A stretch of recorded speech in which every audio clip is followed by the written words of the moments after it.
Білесіздерме, құрметті әділ қазылар алқасы. Біз Қызылорда облысы Сырдария ауданы нөмірі 210-шы Оспан Әбілпаттаев атындағы орта мектебінің 7-ші А сынып оқушылары, табиғатты аяла, жас өлкетанушылар, экологтар мен табиғат зерттеушілерінің республикалық форумына қош келдік! Біздің топ Экотопия! Біздің қуыршақ қойылымының мақсаты қуыршақ театры арқылы экологияға жанашырлық таныту, тұрғылықты мекендерімізді таза ұстау, қоқысты қоқыс жәшігіне сұрыптап салып, оқушыларға экологиялық мәдениет қалыптастыру. Біздің көрінісіміздің тақырыбы Тіршіліктің тірегі сен, Жирана! Жирана ұйқыда еді. Тәп-тәтті түстер көріп, мерейі үстем болып жарқырап нұр жанатын, тәтті ұйқыға бататын. Күндердің бір күнінде шыретіп есікке қоңырау соғылды.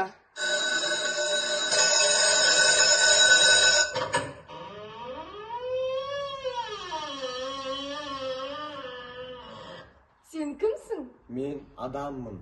Патшасымын 18.000 ғаламның. Ал сен кімсің? Мен сені Жиранаңмын. Жер дейсің бе? Сен қалай пайда болдың? Мен ең алдымен лавадан және ыстық қоймаларда пайда бола бастадым. Мен жермін. Жасыма 5 миллиард жыл болды. Мен күннен кейін 3-ші орында тұрамын. Достарым Меркурий, Шолпан және Марс. Менің атым ең алғаш Пангея деп аталды. Кейіннен көбейіп Лавразия және Ганвана болдым. Уақыт өте келе қазір 6 құрлыққа айналдым. Сенің адамзат үшін қандай пайдаң бар?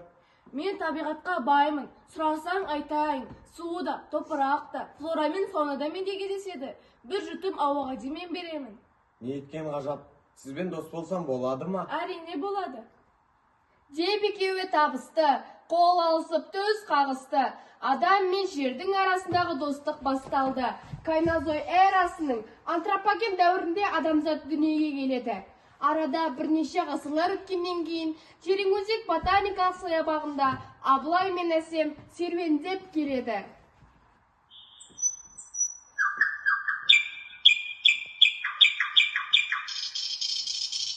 Сәлем Әсем. Сәлем Абылай. Сен осы Жирана дегенге сенесің бе? Я, сенемін. Ал мен сенбеймін. Менің ойымша бұл адамдардың шығарған қияли ойы. О, Жирана, мен қатты шаршадым. Адамдарға пайдалы болады деген сайын жерді ластай береді. Мен қатты шаршадым. Жоқ, бұл менің тәкаппарланғаным емес әрине. Бірақ олар көкіректеніп, тағысын, тағы ластай береді. Ластай береді.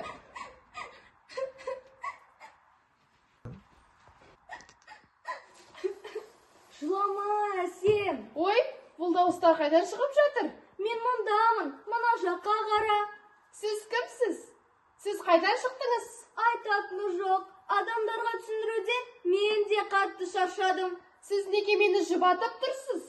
Сенің қасына барып түсіндіріп берсем болады ма? Әрине.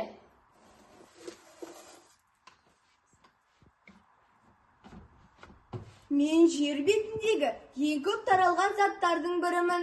22 наурыз дүниежүзілік су қорғау күні болғанымен адамзат мені ластауын азайтар емес. Маған өзендер, көлдер, су қоймалары, тау басындағы қар жамылғылары, сондай-ақ мұздықтар мен айсбергтер жатады. Осының барлығы бірігіп мені, яғни гидросфераны құрайды. Мен гидросфера қабатымын. Барлық менің мөлшерім 1,6 миллиард куб. Ал мұхит суым 96,5%. Ал тұщы суым 2,5%-ды құрайды екен. Ал ауадағы буым 1%-ды құрайды екен. Ұзаққа созылған тарихи кезеңдерде адамдар өзінің маған деген қажеттілігін қанағаттандырып келді. Содан кейін адамдар мен өнеркәсіптердің тым-тыс көбейіп кетуінен маған деген сұраныс артып келді. Қазіргі заманда менің жоқтығым экологиялық проблемаға айналып отыр. Мені көбінесе ауыл шаруашылығы мен өнеркәсіп шаруашылығына көп қолданады екен. Қазақстан бойынша орташа тәуліктік су мөлшері бір тұрғынға шаққанда неше литр суды құрайды? Қазақстанда орташа тәулікті бір тұрғынға шаққанда 70 литр суды құрайды екен. О, тоба, ендеше сізді үнемдеп, тиімді пайдаланып, қолға алу керек екен ғой. Әрине. Су деген өмір көзі, тіршіліктің нәрі бол, судан қуат алады табиғаттың барлығы. Сол себептен балақай таза суды үнемдеп, бекерден бекер төкпе, осыны сақта есте. Болмас еді шөп-шалақ, болмас еді тірі жан. Су керек қой бәріне, қадірімді тіпті ай.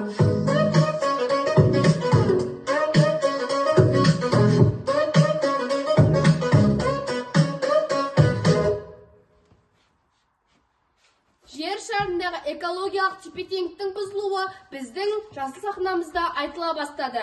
Осындай сұмдық үдеріске апаратын жағдайлардың барлығы да адамзат өмірінен тыс болып жатқан жоқ, көз алдымызда өтіп жатыр. Адам, сен қатыгезсің, сен мені аямадың, жанымды, жүрегімді жараладың, талқандап тауларымды, өртедің бауларымды, су алтып теңізімді, құлаттың арманымды. Кеудеме атып жардың, жарасы ол ғасырдың. Мұнайым, алтыным ай, неге оны сарқадың ай? Құстарым, аңдарым ай, өзен көл орманым ай, айрылып қалғаным ай. Неге олай қорладың ай? Сенем деп адам саған мен сорладым ай, мен сорладым ау. Қалай мен сілкінбеймін, сөйлесеңші өсімдік, айтсаңшы сен мұңыңды. Қашанғы уақытқа дейін пенделердің езгінін езіп, барлығын көтермелеп жүреміз. Несін айтайын, Қазақстанда 13 мыңнан астам түрлерін кездеседі. Олардың 5754-і жоғарғы тамырларым, ал 5 мыңға жуық түрлерім микология ғылымы, яғни саңырау құлақтарым. 2 мыңға жуық түрлерім алгология ғылымы, яғни балдырларым. Ал 500-ге жуық түрлерім бриология ғылымы, яғни мүктерім. Ал 600-ге жуық түрлерім лихинология ғылымы, яғни қыналарым кездесіп жатады екен. Мені зерттейтін ғылымды ботаника деп атайды. Жойылып кету қаупі бар өсімдіктерді Қазақстанның қызыл кітабының 1981 жылы 2 бөліміне тіркеген екен. Өздеріңде білесіңдер ғой, біз оларға бар жақсылығымызды жасап, күн астында пана болып, жейтін тамақ пен жеміс жидек болудамыз. Содан келген қаншама түтінді жұтып, таза ауа шығарумен әлекпін. Айтшы маған адамзат, мені күнәм қай жерде? Отын жарып, ағаш кесудің қандай зардап екенін білесің бе? Егер де сенің бір мүшеңді кесіп алса, не істер едің адамзат? Айтшы соны. Жер ана адамға мейірімін төгіп, бар байлығын сынады.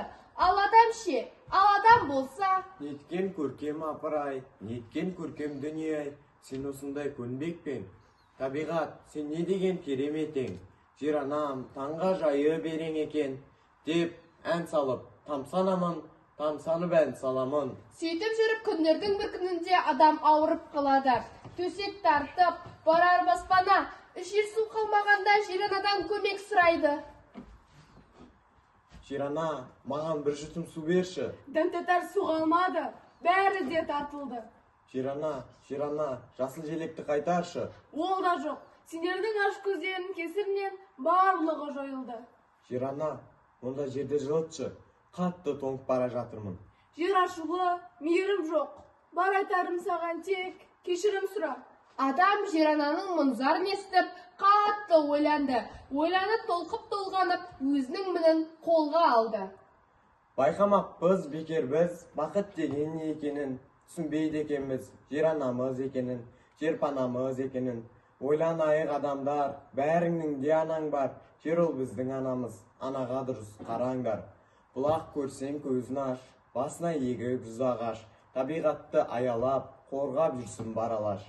Пайдаланып барлық тірі адамзат, жоқ қылды ма бәрін жайлап қадамдап, кешір бізді бұл бейшара бар адам, тек өзінің қамын ғана ойлаған. Бердің бізге жерді, суда топырақ, пайдаландық, шектен шығып ысырап. Кешіршенді жер ана, қайталанбас мұндай тірлік адамнан. Жарайды, туған жердің тазалығы баршамызға ортақ екенін ұмытпайық. Тазалық денсаулықтың кепілі деп халқымыз бекер айтпаған. Сондықтан ең алдымен тазалықты өзімізден бастауымыз қажет.